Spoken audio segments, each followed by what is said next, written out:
Domingo 22 de enero de 2023. Tres mensajes del Evangelio de hoy, tomado del Evangelio de San Mateo, capítulo 4, versículos del 12 al 23. Al enterarse Jesús de que habían arrestado a Juan, se retiró a Galilea. Dejando Nazaret, se estableció en Cafarnaún, junto al mar, en el territorio de Zabulón y Neftalí, para que se cumpliera lo dicho por medio del profeta Isaías. Tierra de Zabulón y tierra de Neftalí, camino del mar, al otro lado del Jordán, Galilea de los gentiles. El pueblo que habitaba en tinieblas vio una luz grande. A los que habitaban en tierra y sombras de muerte, una luz les brilló. Desde entonces comenzó Jesús a predicar diciendo: «Conviértanse, porque está cerca el reino de los cielos». Paseando junto al mar de Galilea, vio a dos hermanos, a Simón llamado Pedro y a Andrés, que estaban echando la red en el mar, pues eran pescadores. Les dijo: «Vengan en pos de mí, y los haré pescadores de hombres». Inmediatamente dejaron las redes y lo siguieron. Pasando adelante, vio a otros dos hermanos, a Santiago, hijo de Zebedeo, y a Juan su hermano, que estaban en la barca restaurando las redes con Zebedeo su padre, y los llamó. Inmediatamente dejaron la barca y a su padre, y lo siguieron. Jesús recorría toda Galilea, enseñando en sus sinagogas, proclamando el evangelio del reino y curando toda enfermedad y toda dolencia en el pueblo. Palabra del Señor. Gloria a ti, Señor Jesús. Querida familia, el evangelio comienza mostrándonos el itinerario apostólico de Jesús que sucede justo después del arresto de San Juan Bautista. Es curioso porque estamos en el capítulo 4 del Evangelio de San Mateo y solamente hasta el capítulo 14 San Mateo nos contará cómo fue que arrestaron a Juan Bautista. No obstante, el evangelista nos cuenta esto para explicarnos por qué Jesús desarrolló su ministerio público inicialmente en Galilea. Vamos a entenderlo un poco. Galilea se encuentra al norte de Israel, mientras que Judea se encuentra al sur de Israel. En Judea se encontraba algo así como el centro económico, político y religioso de Israel. Allí estaban las grandes escuelas rabínicas y por supuesto allí estaba el templo. En cambio, Galilea era vista con un cierto desprecio por los judíos de Judea, porque hacia el siglo 8 a.C., Galilea había sufrido innumerable cantidad de deportaciones y una especie de mistificación pagana. Es decir, gentiles arameos, itureos, fenicios, griegos, entre otros, habían ido a vivir allí y se habían mezclado con los judíos. Por esa razón se consideraba que los judíos de Galilea eran algo así como judíos inferiores. Por esa razón, hoy el Evangelio nos recuerda esa bellísima profecía del profeta Isaías en el capítulo 9, versículo 1, donde se dice precisamente que esta Galilea de gentiles que estaba en la oscuridad vio brillar una gran luz. Es que Cristo empezó su ministerio público precisamente allí. Vamos a meditar entonces tres mensajes de este Evangelio. Primero, sal de esas tinieblas. Segundo, conviértete. Tercero, Dios sana tu familia. Vamos con el primer punto. Sal de esas tinieblas. Amigos, entonces el Evangelio nos recuerda una profecía del profeta Isaías, que dice así: «El pueblo que habitaba en tinieblas vio una luz grande. A los que habitaban en tierra y sombras de muerte, una luz les brilló». Amigos, ya explicamos a qué se debe esa profecía. Galilea era vista como pagana, porque los judíos allí se habían mezclado mucho con otros pueblos. Y familia, es muy bello ver que justo en ese contexto de una Galilea mistificada, de una Galilea gentil, es allí donde el Señor comienza su ministerio público. Con eso el Señor nos está diciendo que Él va primero a aquello que el mundo desecha, a aquello que los sabios y entendidos del mundo consideran poca cosa. Tal vez esa Galilea de los gentiles somos hoy nosotros, que nos encontramos en esas tinieblas. Debemos decir que la primera y más grave de todas las tinieblas es la tiniebla del pecado, pero de esto hablaremos en el segundo punto de esta meditación. Ahora quisiera centrarme en otras tinieblas interiores que muchos de nosotros podemos experimentar, y hoy la palabra de Dios tiene algo que decirnos al respecto. Pensemos, por ejemplo, en la tiniebla de la soledad. Tal vez tú, querido amigo, estás rodeado de muchas personas y te sientes solo.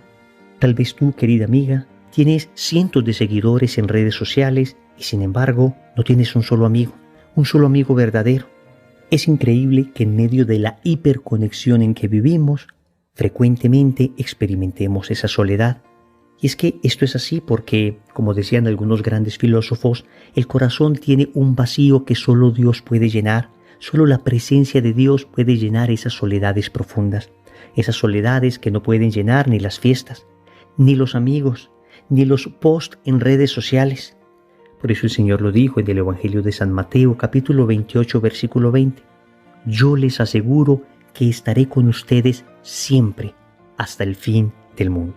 Óyeme bien, hoy el Señor quiere iluminar esa soledad que experimentas con su presencia gloriosa, con su presencia bendita. Él está a la distancia de una oración, está a la distancia de que te postres y le digas, Señor, lléname este profundo vacío que siento en mi corazón. O tal vez lo que podamos tener en nuestro corazón sea las tinieblas del estrés, las tinieblas de la depresión. Y por supuesto que no desconocemos que pueda haber factores psicológicos que nos afecten. Y cuando los hay, es siempre bueno recurrir a un profesional. Pero también debemos reconocer que en muchas ocasiones el estrés, la depresión, tienen sus raíces en una escasa o nula relación con nuestro Dios. Por eso hoy el Señor viene a iluminar esa tiniebla. Y nos viene muy bien recordar lo que dice el Salmo 34 en el versículo 18. El Señor está cerca de los quebrantados de corazón y salva a los de espíritu abatido. Óyeme, esta promesa es hoy para ti. El Señor viene a iluminarte con esta promesa. También puede que tengamos miedo y que esa sea nuestra tiniebla hoy. Por eso, hoy la palabra en el profeta Isaías, capítulo 41, versículo 10, nos recuerda otra bellísima promesa. Así que no temas, porque yo estoy contigo, dice el Señor. No te angusties, porque yo soy tu Dios. Te fortaleceré y te ayudaré. Te sostendré con mi diestra victoriosa. Amigos, ¿cómo reconforta el corazón escuchar estas palabras al inicio de este año? Tal vez el año pasado fue difícil y este está lleno de retos, pero esas tinieblas en que vivimos serán disipadas con la presencia de Dios. Y esto nos lleva al segundo punto. Conviértete. Noten que el Señor comienza inmediatamente a predicar la conversión. Dice el Evangelio que desde entonces Jesús comenzó a predicar diciendo, conviértanse porque está cerca el reino de los cielos. Amigos, perdonen la insistencia en estas meditaciones. Perdonen que casi siempre terminamos llegando a lo mismo, la necesidad de convertirnos. Pero es que es evidente que en el Evangelio este es un tema central. Y es evidente que la conversión verdadera es capaz de sanar todas las soledades, todas las angustias, todas las tinieblas que podamos tener en nuestro corazón. En muchas ocasiones nosotros tratamos de podar aquellas cosas duras de nuestra vida, aquellas enfermedades espirituales, y nos vamos a las ramas, pero no llegamos a la esencia, al tronco mismo, que es la necesidad de una auténtica conversión. Cuando ésta se vive, entonces vemos que cualquier cantidad de dificultades de la vida se superan, porque ahora tenemos la fuerza del Espíritu Santo para batallar. Y no estoy diciendo que sean cosas como milagrosas, como que a partir del momento en que empezamos una conversión, pues nos dejaron de pasar cosas malas. No, señores, lo que les aseguro es que a partir del momento en que empezamos a vivir una conversión, ya tenemos a alguien que cargue la cruz con nosotros. Esa cruz deja de pesar tanto porque le hemos dicho a Jesús, ven a cargar conmigo la cruz de mi vida, ven a cargar conmigo esas dificultades, ven y lléname de tu espíritu para poderme enfrentar a las dificultades que se avecinan. Y experimentas la presencia de Dios y con seguridad absoluta sientes la presencia del Espíritu Santo que te fortalece. Naturalmente, esto es más que un sentimiento. La conversión produce bellos sentimientos, pero es mucho más que un bello sentimiento, porque implica una transformación moral en nuestra vida. Amigos, a mí me parece muy completa la definición que da de la palabra conversión el documento de Aparecida en el numeral 278. Y así dice: conversión es la respuesta inicial de quien ha escuchado al Señor con admiración, cree en Él por la acción del Espíritu, se decide a ser su amigo e ir tras Él cambiando su forma de pensar y de vivir, aceptando la cruz de Cristo, consciente de que morir al pecado es alcanzar la vida. Hasta aquí el documento de Aparecida. Les digo que me parece una definición muy completa porque parte del encuentro personal con Cristo. Convertirse no es solamente cambiar ciertas conductas, es primero encontrarme con Jesús, sentirme amado y responder a ese amor. Y ahí sí, en la respuesta de ese amor debe haber un cambio ético. Porque el apóstol San Juan, en su primera carta, en el capítulo 2, versículos 3 y 4, nos advierte: vean cómo sabremos que lo conocemos, a Jesús, si cumplimos sus mandatos. Si alguien dice, yo lo conozco, pero no guarda sus mandatos, ese es un mentiroso y la verdad no está en él. ¡Qué tremendas palabras! Pero familia, no nos asustemos con esto, porque el Señor sabe que por nuestras propias fuerzas somos incapaces. El Señor sabe que si no es con la ayuda de su gracia, entonces esos cambios en nuestra vida no se obrarán. Y debemos reconocerlo con humildad. Debemos decirle, Señor, te conozco. Señor, me enamoro de ti. Señor, me encanta lo que dices. Pero Señor, por mis propias fuerzas soy incapaz de hacer esto que me estás pidiendo. Dame lo que me pides y pídeme lo que quieras. Que este sea el lema de este año. Dame lo que me pides y pídeme lo que quieras. Tú me pides esto, Señor, entonces dame la gracia de hacer esto que me estás pidiendo.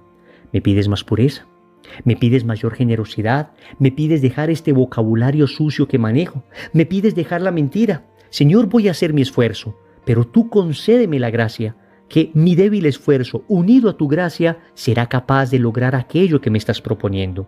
Dame lo que me pides y pídeme lo que quieras. Tercero, Dios sana tu familia. El Evangelio concluye diciendo que Jesús recorría toda la Galilea enseñando en sus sinagogas, proclamando el Evangelio del reino y curando toda enfermedad y toda dolencia en el pueblo. Queridos amigos, necesitamos que venga Jesús hoy a nuestra casa a sanar toda enfermedad y toda dolencia de nuestra familia. Tal vez tenemos familias enfermas y, a decir verdad, es posible que hayamos intentado todo para sanar esta familia y no lo hemos logrado. Porque falta que el médico de los médicos, el único que la puede curar desde la raíz, el único que la puede iluminar en medio de sus tinieblas, el único que puede venir con la fuerza del Espíritu Santo a cambiarla, falta que Él, Jesús, venga a ser el centro de nuestra familia. Queridos amigos, no es posible ser sanado si no seguimos lo que el médico nos indica. No es posible recibir la sanación si es que no cumplimos con la receta del médico. Y está clara la receta del médico divino en la palabra de Dios. ¿Cómo queremos que nuestra familia se sane, sea curada de toda enfermedad y de toda dolencia, si es que todavía no leemos la palabra de Dios en nuestro hogar? Si la palabra de Dios, que tiene la solución a todas nuestras enfermedades familiares, es relegada, postergada, ni siquiera la tenemos en el hogar, ni siquiera la leemos, ni siquiera la meditamos, ¿cómo es posible que vamos a encontrar sanación? Muy difícil, queridos amigos, muy difícil. Hoy el Señor nos está diciendo que debemos poner la palabra en el centro de nuestra familia. Palabra y Santo Rosario, dos elementos indispensables para vivir este año en armonía familiar, para sanar las discordias, para curar los odios, para sanar las rencillas que tenemos en nuestra casa. Créanme, solo la gracia de Dios lo puede hacer, pero para ello, palabra de Dios y Santo Rosario. Y si al principio nadie quiere escuchar la palabra de Dios, si al principio nadie quiere reunirse a orar el Santo Rosario, no te des por vencido. Empieza tú solo. En la sala de tu casa, empieza leyendo la palabra. Invita cordialmente a los tuyos. Empieza rezando el rosario. Invita cordialmente a los tuyos. Tal vez se te una hoy uno, mañana otro, pero hazlo con persistencia, y la misma gracia que trae la lectura de la palabra y la misma gracia que trae la oración del Santo Rosario será la que finalmente sanará ese hogar que tanto necesita de la acción de Dios. Y si tal vez no sabes qué decir de la palabra, pon un audio como este. Invita a toda tu familia a que escuchen 10 minutos, 12 minutos, 15 minutos en el día un audio como este. Y tal vez allí encuentren respuestas a las preguntas más profundas que tienen sus corazones. Oremos. Amado Señor, hoy nos presentamos ante ti, en medio de la profunda oscuridad en que vivimos.